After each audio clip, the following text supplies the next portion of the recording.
Barakatuh.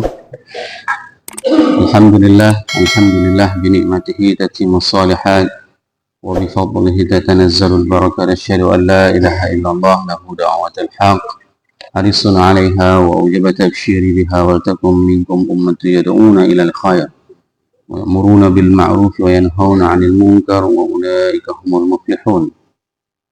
Wa asyhadu anna Muhammadan 'abduhu wa rasuluhu ballagha risalah wa addal amanah ونصح الأمة وكشف الغمة حتى أتانا اليقين ليلها كنهارها لا يزيغ عنها إلا هالك.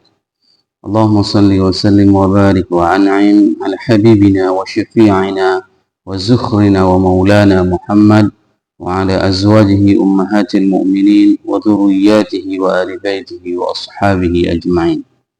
وبشرح لي صدري ويسر لي أمري واحلل عقدة من لساني يفقه قولي. أما بعد.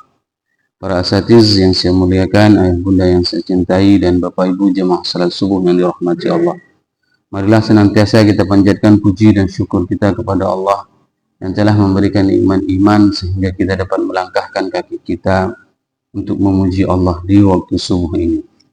Salawat dan salam mari sama-sama kita panjatkan kepada junjungan kita Nabi besar Muhammad sallallahu alaihi wasallam yang telah mengajarkan segala aspek tatanan kehidupan kepada kita semuanya.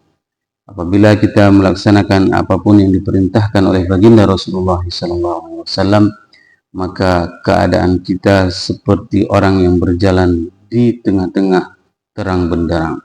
Kendati kita berjalan di malam hari, akan tetapi posisinya itu adalah sangat terang benderang. Lailuha kana hariha la yazighu anha illa halik.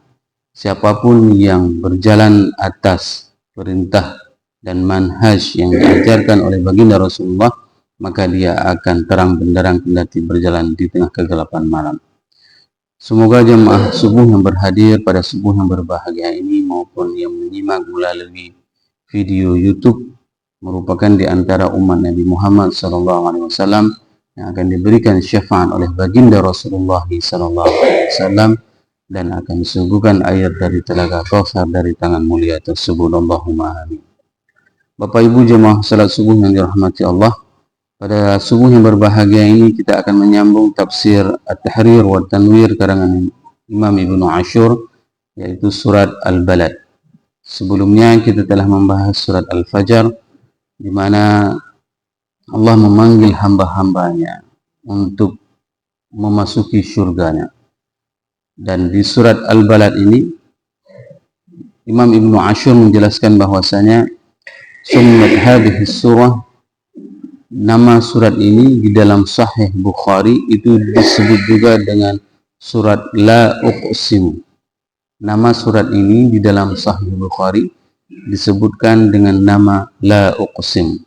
Wa sumiyat fil mushaf wa kutubut tafsir suratul Balad. Sedangkan di dalam Al-Quran penulisannya dan di dalam kitab-kitab tafsir, surat ini ditulis dengan nama surat Al-Balad. Ini merupakan terjadi perbedaan penamaan antara di dalam Sahih Bukhari dengan kitab-kitab tafsir maupun di dalam mushaf yang kita jumpai hari ini. Di mushaf kita yang sehari-hari kita baca, nama surat ini adalah surat Al-Balad. Wahya Makkiyah. Dan dia ini merupakan di antara surat yang diturunkan di fase sebelum hijrah, yaitu di Mekah.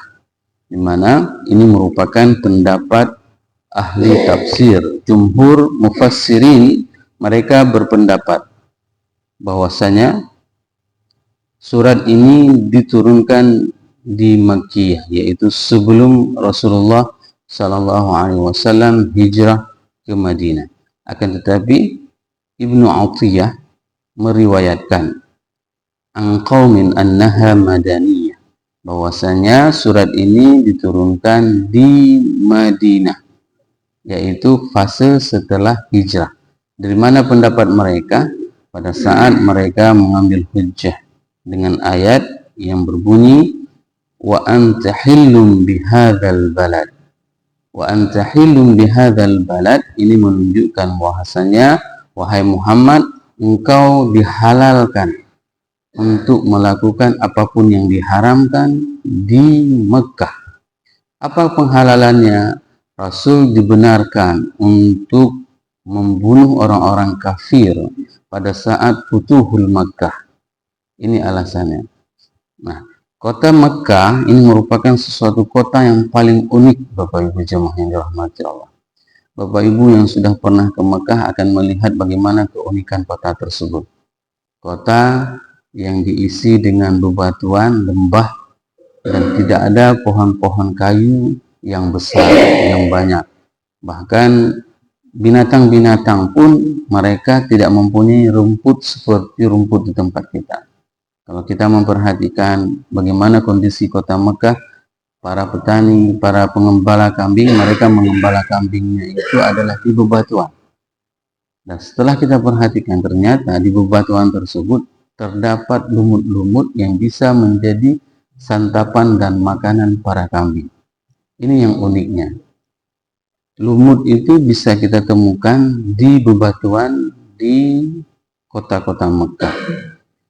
Selanjutnya Imam Ibnu Ashur menjelaskan bahwasanya surat ini merupakan surat yang ke-35 diturunkan. Ini menunjukkan fase pembentukan karakter umat Islam. Dari surat pertama sampai dengan surat ke-83 itu adalah fase pembentukan karakter umat Islam. Jadi kita selaku umat Islam harus mengetahui fondasi karakter itu. Harus kita pahami karakter ayat dari 1 sampai dengan 83. Sehingga apa? Kalau seandainya umat Islam memahami, mentadabburi surat 1 sampai dengan surat ke-83 diturunkan, maka kondisi keimanan secara individu dia akan baik. Ini kuncinya. Kenapa kita mengaji di juz 30 terlebih dahulu? Supaya apa? Karakter kita itu terbentuk. Selama 13 tahun Rasulullah SAW menanam karakter ini. Sehingga apapun yang diperintahkan setelah 13 tahun ini, mereka tidak pernah tawar-menawar. Kenapa? Karena fondasi karakter individunya sudah baik. Wa nazalat ba'da suratil Qaf, dan ini diturunkan setelah surat Qaf dan wa qabla suratul Tariq, dan sebelum surat Tariq. Wa adadu ayyaha 20 ayat, dan adat dan jumlah bilangan ayatnya itu adalah 20 ayat. Bapak Ibu jemaah yang dirahmati Allah, tafsir ini kita akan membahas mungkin 2 ayat saja di subuh yang berbahagia ini. Agar apa? Agar kita menghafalnya. Ini tujuannya. Kenapa kita tidak membahas sampai dengan 10 ayat sekali pertemuan? Karena kalau tidak dia hafal sama saja. Paling tidak pertemuan yang akan datang kita akan menghafal 2 ayat lagi. Setelah tamat maka sudah ada 1 surat yang sudah kita hafal. Dan kita mengetahui, mentadabburi, memahami ayat yang kita hafal itu dikarenakan kita sudah mendengarkan tafsir yang kita bacakan. Nah, di tafsir ini Imam Ibnu Ashur menjelaskan bahwasanya maksud penjelasan ayat ini adalah menjelaskan kepada orang-orang kafir di mana mereka melecehkan terhadap hal-hal yang diharamkan di kota Mekah. Sebagaimana setelah kita sampaikan tadi, kota Mekah itu tidak boleh kita melakukan pembunuhan. Tidak boleh seseorang itu melakukan kemaksiatan. Tidak boleh seseorang itu memotong pohon kayu. Tidak boleh seseorang itu berburu binatang. Karena ada hudud haram. Dan ini sudah pernah saya jelaskan dalam majelis ilmu ini. Ada 3 kota haram di dunia ini. Yang pertama itu adalah Mekah. Yang kedua itu adalah Madinah. Dan yang ketiga itu adalah Baitul Maqdis. Baitul Maqdis itu luasnya sangat luas. Bukan seperti yang digambarkan Masjidil Aqsa saja. Bukan. Tapi luasnya sangat luas. Nanti insya Allah kita akan bahas hudud-hududnya, batasan-batasannya. Karena batasan tersebut bukan diletakkan oleh BPN, oleh Badan Pertanahan Arab Saudi, bukan oleh BPN Palestina. Tapi hudud tersebut, batasan negara tersebut, batasan kota haram tersebut ditetapkan oleh malaikat. Malaikat yang naruh patoknya. Jadi kita nggak boleh geser. Nggak berani kita geser di mana batas Mina, di mana batas Musdalifah, di mana batas Arafah. Nggak berani kita geser. Kenapa? Yang meletakkan batasan kota haram itu adalah malaikat. Ini ketentuannya sama semuanya. Pemberlakuan hukumnya semuanya sama di 3 kota haram tersebut. Ya, Makkah, Madinah, dan Baitul Maqdis. Di orang-orang Arab Quraisy itu mereka sama sekali tidak menghargai kota Makkah. Mereka melanggar peraturan di kota Makkah. Mereka tidak menghormati.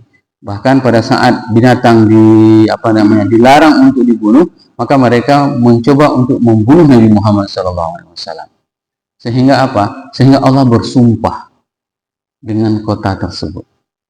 Ingin menunjukkan apa? Ini merupakan sesuatu yang dahsyat. Apabila sudah disumpahi oleh Allah, maka itu merupakan sesuatu yang dahsyat. Allah berfirman, "A'udzubillahi minasyaitonirrajim. Bismillahirrahmanirrahim. La uqsimu bihadzal balad wa anta hillum bihadzal walad wa anta hillum bihadzal balad wa walidin wa ma walad." Allah bersumpah, la uqsimu bihadzal balad. La ini menandakan sumpah. Sumpah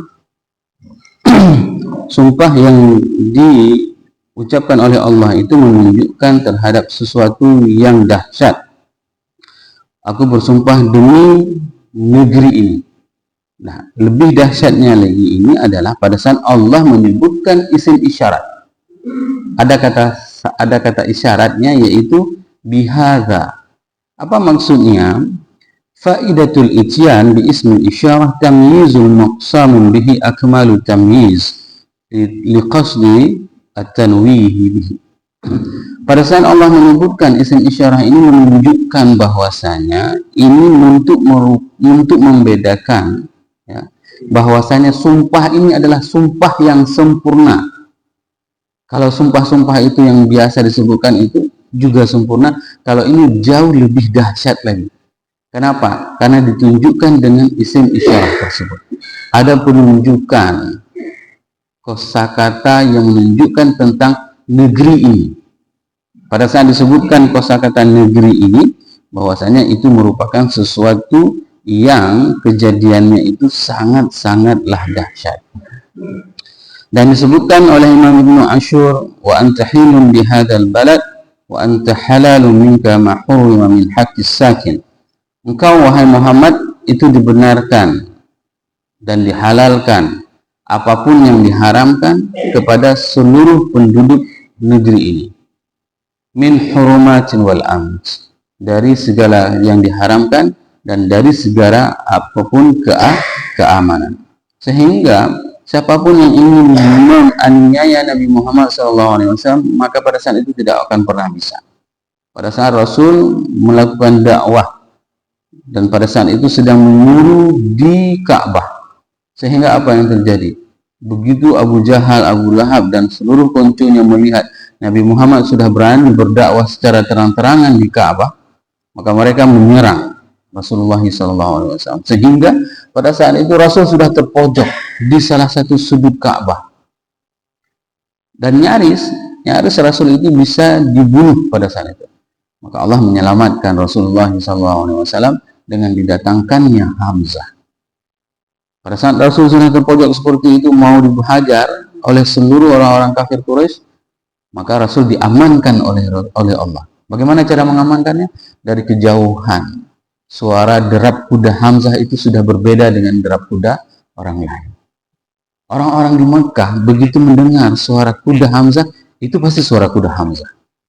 Begitulah kehebatan pendengaran orang-orang di Mekah. Dan mereka tahu yang menunggang kuda ini adalah Hamzah. Maka pada saat Rasul akan dieksekusi di sudut Ka'bah tersebut, diamankan oleh Allah, diutus Hamzah, sehingga semuanya terhenti. Semua mereka yang ingin menyakiti Rasul pada saat itu terhenti. Dan Hamzah pada saat itu berdialog dengan Abu Jahal. Apa yang engkau lakukan terhadap dia? Dia bukan ingin membela keponakannya, tapi dia hanya ingin membela secara kemanusiaan. Bagaimana kemanusiaan? Dia tanyakan, Apa yang salah dari diri dia? Lalu Abu Jahal mengatakan bahwasanya dia telah menyebarkan sebuah agama baru sehingga dia itu membuat terpecah belah di kalangan kita. Lalu pada saat Hamzah sedang berbicara, dia memotong lagi, Abu Jahal memotong lagi pembicaraannya. Maka pada saat itu Hamzah menampar Abu Jahal. Bagaimana mungkin engkau menganiaya seseorang tanpa ada berdiskusi? Dengan aku saja engkau berani memotong pembicaraanku, apalagi dengan Muhammad. Maka pada saat itu Hamzah mengatakan, pada saat aku berada di tengah padang pasir, itu pengakuan Hamzah, dan aku merenungi tentang siapa Tuhan, melihat bagaimana luasnya jagat raya ini. Tidak mungkin Tuhan itu dikurung di dalam rumah ini.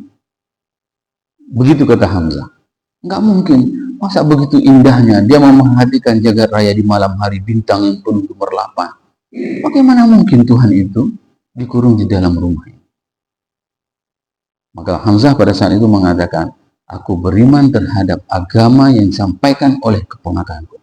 Mulai hari ini, siapapun yang memusuhi keponakanku, maka musuhilah aku. Barang siapa yang berani untuk melawan dia, maka lawanlah aku. Anak panahku tidak akan pernah meleset satupun apabila sudah kutarik dari busur. Maka semuanya buyar.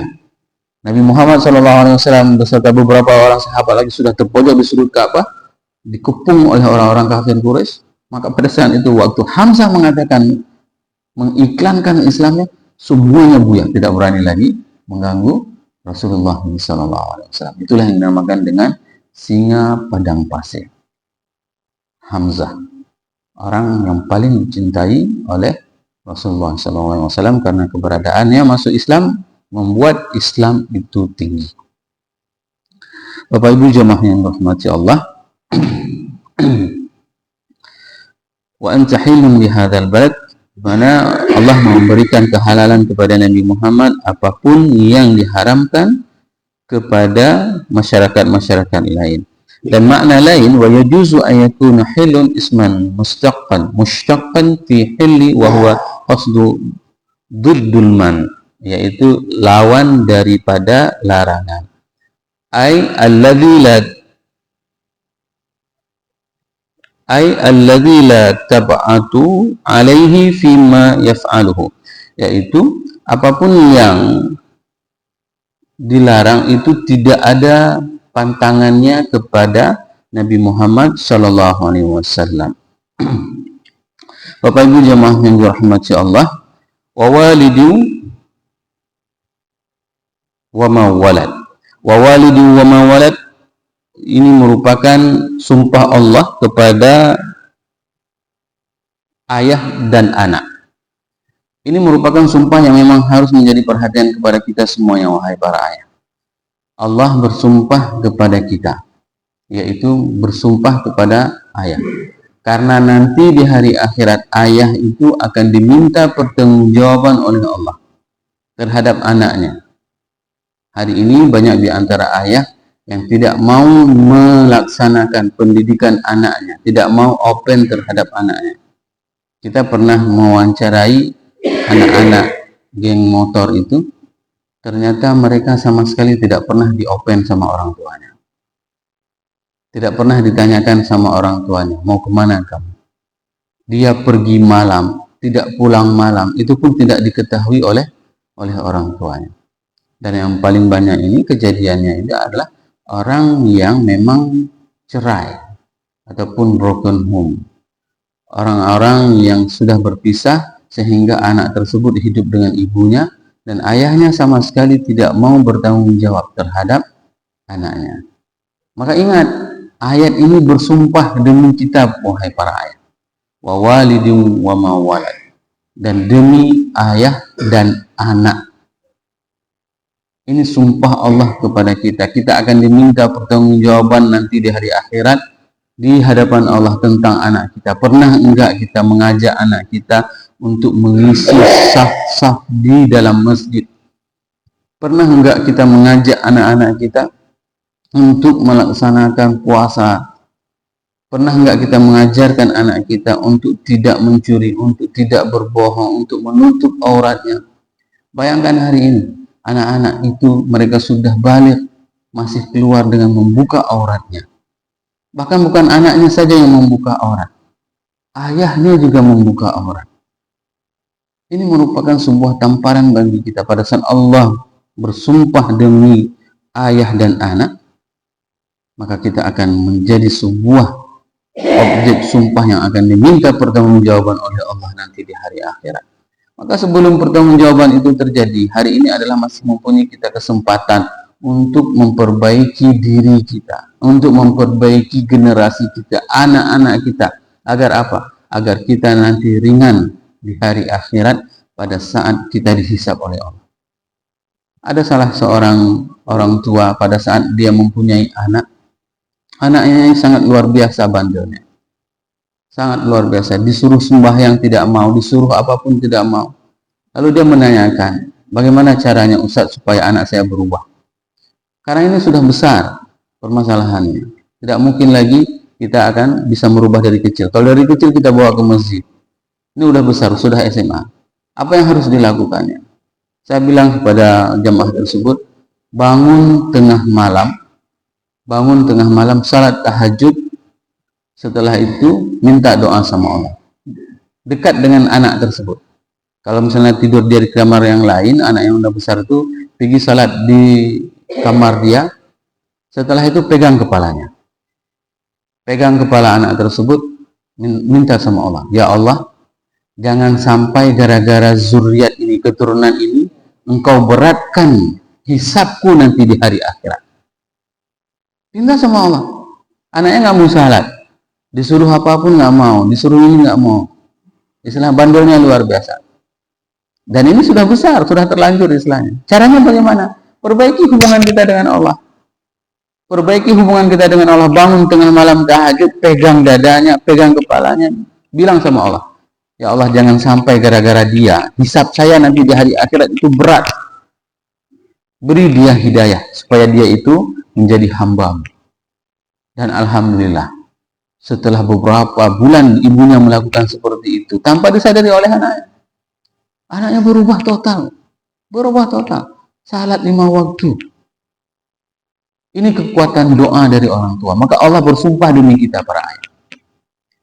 Allah bersumpah demi kita. Kenapa? Karena kita mempunyai power, mempunyai kekuatan. Doa kita itu tidak akan pernah terhijab. Maka jangan pernah meminta sesuatu yang tidak baik kepada anak kita. Begitu anak yang bandel, apa yang dikatakan? Mohon maaf. Memang anak kurang ajar. Begitu salah sedikit anaknya, memang anak ada otak. Itu doa. Maka begitu kita melihat sesuatu yang kondisi yang kita tidak inginkan, apa yang harus kita ucapkan? Semoga anak saya mendapat hidayah.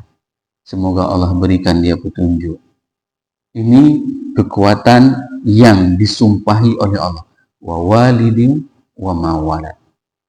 Di dalam ayat ini, Imam Ibnu Ashur menjelaskan bahwasannya wa walidin wa ma walad itu adalah antara Nabi Ibrahim, yaitu sebagai ayah, dan anaknya itu adalah para nabi. Dan ini disebutkan sebagaimana di dalam surat Ali Imran, Allah berfirman, qala ta'ala, a'udzubillahi minasyaitonir rajim, bismillahirrahmanirrahim, inna awwalan nasi bi Ibrahim lalladzi taba'ahu wa hadzan nabiyyu walladzina amanu. Sesungguhnya nabi yang pertama sekali diikuti itu adalah Nabi Ibrahim. Kenapa? Karena dari Ibrahim mempunyai zuriat yang mempunyai nabi-nabi semuanya. Ibrahim punya anak pertama Ismail, dari garis keturunan Ismail sampai ke bawah nanti Nabi Muhammad. Dari keturunan Ishak itu ada Yakub sampai ke bawah para nabi-nabi Musa, semua Sulaiman, semuanya sampai kepada Nabi Isa. Itu semuanya satu jalur, yaitu Nabi Ibrahim. Maka Allah bersumpah demi orang tua dan demi anak. Semoga kita menjadi orang tua yang bisa mengantarkan anak-anak kita untuk mengenal Allah dan mencintai Allah dan Rasulnya. Subhanakallah bihamdik, أشهد أن لا إله إلا أنت أستغفرك وأتوب إليك. والسلام عليكم warahmatullahi wabarakatuh.